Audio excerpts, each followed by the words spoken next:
Ladies and gentlemen, we are back for another review. This is for Anne Rice's Interview with the Vampire, Season 2, Episode 3. So, this, as you can see from the photo, is the return of Lestat. Kind of. This is a flashback to reveal a certain story about a certain vampire that we felt has been the third wheel. And I think, honestly, they did a good job making me care about Armand. Because up until this episode, Hmm. I could have cared less I about. 100% agree with that. And we're gonna kind of break down the why. But I bring here my co-host, Busy Brown. What's up, dude? What's up, man? So yeah, I kind of want to start off with that because the first two episodes we were making it clear we are not fans of Armand. We're not like huge fans. Like there was just something like we get it. There's bad guys, we get it. But usually those bad guys are still compelling characters. They're interesting. Yeah, Armand was just third wheeling out here. Like I just wasn't feeling him. And yeah, this episode just like really fleshed him out as a character, really gave so much more backstory to him other than him just drooling over Louis. yeah. And it made him a lot more interesting. And yeah, I don't like his character, but I like him as a villain, if that makes any sense. Like I love what they're doing, and it's like building up, and I'm slowly enjoying him more and more. But as for the comeback, our boy Lestat. So him coming back in flashbacks, obviously the best way to handle it Mm-hmm. for Armand and Lestat to have past makes sense. But it was really cool to see how it all went down. Whether it was seeing Lestat in his element, because we know how he was like a theater buff. We've seen that. We saw it in season one, but to see him actually front and center was so cool. And to realize that that theater is going to become, what we are familiar with in the whatever they're in the 50s now. So like what we saw there is what it ends up becoming. It's just so cool to me, because of course it looks really dope back then, it wasn't just some club, it was like a full on theater. And Yeah. to see like the different eras when it comes down to different times and stuff. I think they handle it really well in the show. It's one of my favorite things, seeing the different pieces of time, and to see him back, then, and to see Armand watching it. I don't know. It was just such a cool way to bring his character back. Yeah, it was interesting because the way that they kind of handled it was this Armand is very different. Like he basically is very feral.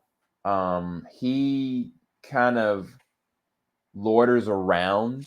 Like they got their theatrical thing going on that Lestat is a part of. Lestat's got his own little boyfriend, and he's just reveling in it. Where Armand is trying to keep quiet, keep it in the shadows, try not to be noticed, try not to have humans do this. But also Armand is very religious. Like he believes that they are damned souls. And so because of that, like they profess to be a certain thing, and everybody that's following him is a part of his coven. He's an older vampire, he has abilities, he can manipulate fire, bruh. And it's just interesting to see him like this, but then just fall. Like he you thought that he was low, but his actual fall, the moment that he laid eyes on Lestat, he was not just smitten, like he was jealous, he was intrigued, and he didn't understand how someone that was weaker than him had more power than him.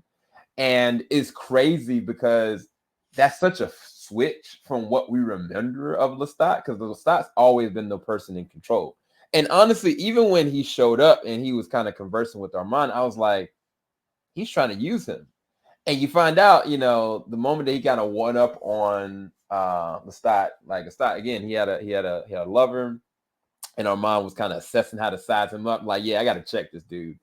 And he kind of humbled him, threw Lestat across the way, kept him down, and basically went and got the boyfriend and just hightailed him out of there and said, like, yeah, you're gonna stop what you're doing or else.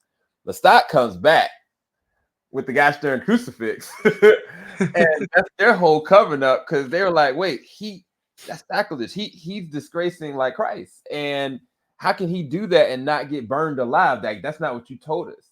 Like, we are damn souls, but like he's able to do whatever he wants, and it breaks up the whole monopoly of what their covenant is built on. And Armand, even though he does physically have more power, it basically threw his whole coven off. And half of them basically went and killed themselves. And the other half are just like doing whatever they wanted to do. And they actually end up joining Lestat. We see that later on. Yep. Which was so cool. It was so cool to see because we see Armand finally embrace it. He goes to the play, and then we see the whole crew just turn around and look at Armand, and it's just like, yo, like Lestat really claimed all of his gang. Yeah. Like it was just so cool to see that. And going back to the moment where Armand kind of cornered him, of course, Lestat was back with another man, a human, which again is kind of against the rules, but it really kind of brought Lestat kind of made, I don't know how to explain it. Like I don't know if it made him more human, but again, he genuinely cared about this person. Like Yeah. he was upset when Armand was throwing this dude around, and when Armand was bullying the hell out of Lestat like Lestat looked genuinely scared at him for a second. Like he straight up said, "What is this power?" Like he did Yep. not know what this dude had. It was just so cool. It was just, again, this episode just made Armand a little more like interesting, but at the same time, it was so cool to see Lestat back in his element. But on top of that, seeing him in a position that we haven't really seen him in. You know, Yeah. he's usually the one in control. And although at the end of the episode we kind of see that again, but in the beginning, like to see kind of him and his rise to power was Yeah. really cool. But you know, Lestat is a character I feel like they're just not going to get rid of. We still don't know more about how he was turned. I know we know a little bit, but it'd be really cool if like in season 3 we get like we got a whole season's worth of crap there. So it's just he's such an interesting character and I'm really excited to see more of him. Bizzy doesn't know you guys. Oh, what is it? I don't know what that means. It means that after this season, there's only a part 2. Oh, another season? Oh no. Oh no. Oh, that's tough. I mean, maybe they might change it. I think the way it's always supposed to be is part 1 and then part 2. I If think there's not a season 2, I mean a season 3, I will react to Twilight. New Moon or I've never seen any of them. Doesn't matter to me. Whatever one is actually good. I don't know if any of them are, but we'll figure it out. react to Eclipse. Well, don't I have to watch them all? Nope. You just watched the last one? Is that the last one? Nope, that's the third one. Wait, there's 4? No, it's 5. There's 5? Breaking Dawn part 1, Breaking Dawn part 2. Yeah. So Twilight, New Moon, Eclipse, Breaking Dawn part 1, Breaking Dawn part 2. Don't ask me why I know that. Anyway, Yeah, that's a little concerning. getting back into this, so even though Armand, he said it at the end of the episode, I guess it's really harping back to everything when he was having a conversation with Louis. He basically said, I don't know how it is that people that are stronger end up being weaker than people that are weaker. And it's kind of just like, that is Lestat. The moment that Lestat realized he had a slight weakness, he exploited that. And he basically kind of brought Armand to him. And like, I think the moment, like you said, like he was like, what is this power? Like at that point, then it was like, oh, okay, my goal is to figure out exactly what you know. Because we find out later on in the episode, like soon as he got a little understanding of stuff, I think within like a year or maybe less than that. Was it a week or was it a year? I can't remember. And he left. He left him. I can't remember how long it was though. I feel like it was less than a week or something, but either way, it broke Armand's heart. And I still feel like, well, I mean, no, he said it. He said it when he had the conversation at the end of the episode that a piece of the stock is still just there and he can't break away from him. And I know we talked about this last episode when it came to Claudia. Claudia, you know, loves Louis, but he's not enough. The reason why Louis is not enough is because he's still holding on to Lestat. He can't let that go. So he can't be fully present to really love this woman like she needs to be. And it's sad. Like it's this terrible trifecta that I don't know who's worse in all this. Because Louis, unfortunately, has the benefit. He overcome all this, but he really just can't. He can't let go of what this vampire has done to him. In so many different levels. But anyway, moving into the episode, we kind of go into now. Claudia is all the way committed to being a part of this coven. by any means necessary. She's watching, you know, in the stands. She's trying to be a stagehand. She's trying to be in the play. She's ultimately trying to show and prove her loyalty to the coven so that she can feel belonged. And I think the sad thing about it is the way that the episode ended with her. Her ending in this episode might have been one of the saddest things I've seen happen to her since I think the end of the first season when the guy like used her and tortured her. Like that was really rough. But in this, like Armand was talking to Louis and they were having their conversation in the sewer and the realization that okay, she's gonna get inducted into the coven. It's all cool or whatnot. But Armand was like, yeah, she's not gonna last. And Louis was like, what do you mean? Like her mind is, you know, decades old, but her body is not. And it's not gonna work. And he was like, no, like she just needs to be loved. She just needs to be cared for. So he's like, no, eventually she's gonna break. I can promise you that. And then it goes and flashes back to her, you know, finally getting inducted to the coven. They're all kind of like sharing blood, drinking blood, and she feels like she's a part. And then she realizes the role that they want her to play in the play is a little girl. And I was like, and they said for the next 50 years, I was just like, that's torture, bro. Like that's the last thing. She wants to feel like she's an adult so she can feel belonging. And that's not, I don't Yeah, know. her reaction again, the actor, such props. But as soon as they're, oh, you want me to play a child?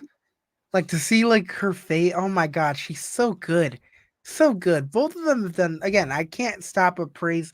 I gotta keep praising the actors. Same thing goes with the actor for Louis. We've seen them all in their bag, and they've just done a phenomenal job. Yeah. Um, but yeah, I'll let you go and break down what happened with Louis and Armand at the end of the episode. So that was interesting. I mean, of course, we have the God, I'm so bad with names, but the old guy who ends up turning out to be the youngest. He says to Oh, Armand, Santiago. yeah, Yeah. Santiago, is that his name? So he says to Armand, like, hey, like, you got to do something about this. And Armand, like, checks him straight up, like, all right, so are you the one calling the shots right now? And he's like, well, I'm just speaking, everyone else is having the same thoughts. He's like, oh, so you're speaking for everyone. And he kind of backed off a little bit, but it's clear he wouldn't mind having that throne. Yep. So I am waiting for like a little a coup to kind of take place, but at the same time, um, Armand, of course, kind of like letting him know, fine, yeah, I'll take care of it.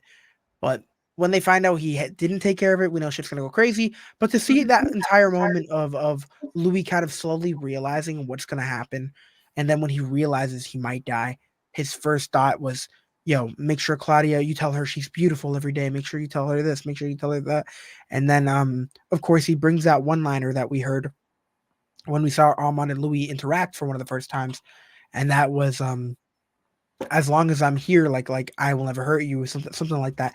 When he first spoke that line a few episodes ago, I knew right away like that was going to be important. We're going to see that again, and of Yeah. course, it ended up coming through right here when Armand was thinking of taking Louis' life, and turns out no, I'm just walking you home. Like it was such a power play. I don't know if that's what he intended to in the first place, intended to do, but their whole dynamic, because even right now, I feel like Louis is more in charge in modern day, but I really don't know. Because for all I know, Armand, like I don't know, but like the whole thing's crazy. So it's just, Yeah. it just felt like one big power play. Because like it really seemed like Louis was a top dog, but like as we go through, this like timeline, we're realizing it kind of seemed like it was going back and forth. And Armand, like he's standing on business. Like he knows how to do this shit. You know what I'm saying? So it was just like interesting to see it all go down. Yeah. It just makes more sense because Armand looks younger than Louis, like literally physically, and yet he's so much older and so much stronger too. And in this situation, I kind of was like, where are we going with this on the present day? Because now I see how they function. Because even in the present day, like when they were kind of going over the story with Lestat, and initially Daniel was just talking with Armand by himself about Lestat. And then eventually Louis kind of comes in and kind of finishes the rest of the story, like he wasn't fazed by it. But then as they continue the story, like something happens with Daniel where he goes and investigator kind of meets him and kind of puts a bug in his ear, like, hey, this is who these people are. You might want to kind of check yourself because there's like thousands of these people out and about, and I don't know what to do about it. I might need your help. Well, we were kind of trying to figure out why was it that Daniel kept on writing? Like, why is he just writing all his thoughts? Like, I was kind of like, is he getting Alzheimer's? Like, what's going on?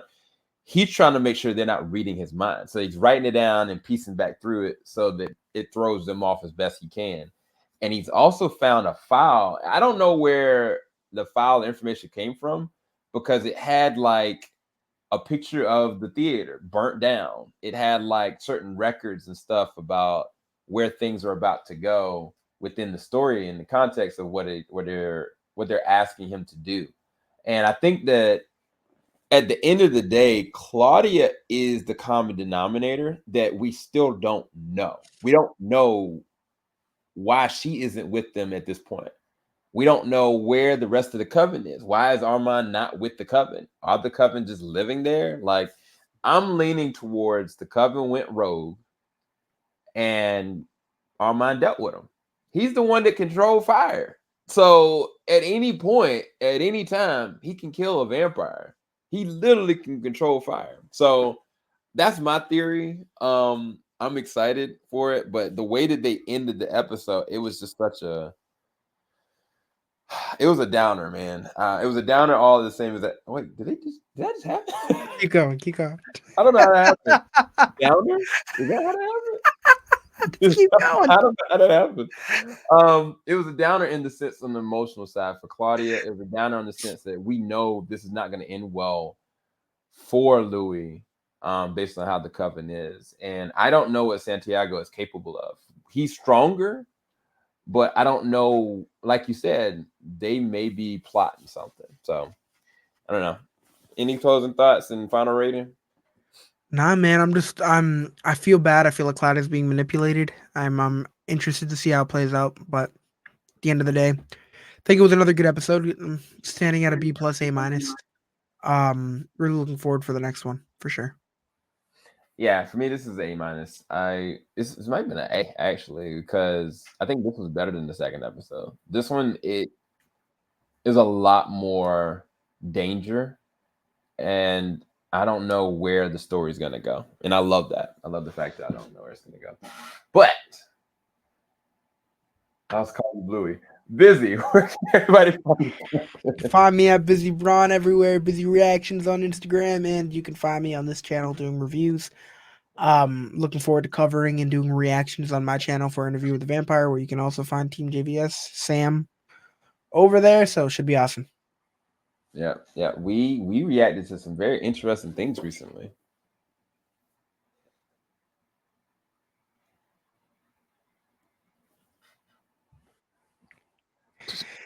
I'm not ready. We're gonna go. Keep it locked, JVS. We ain't gonna stop. Peace, people. Bye. Filing out the top of I can see the skyline, 50 mile radius on my timeline. Ain't nothing on my mind.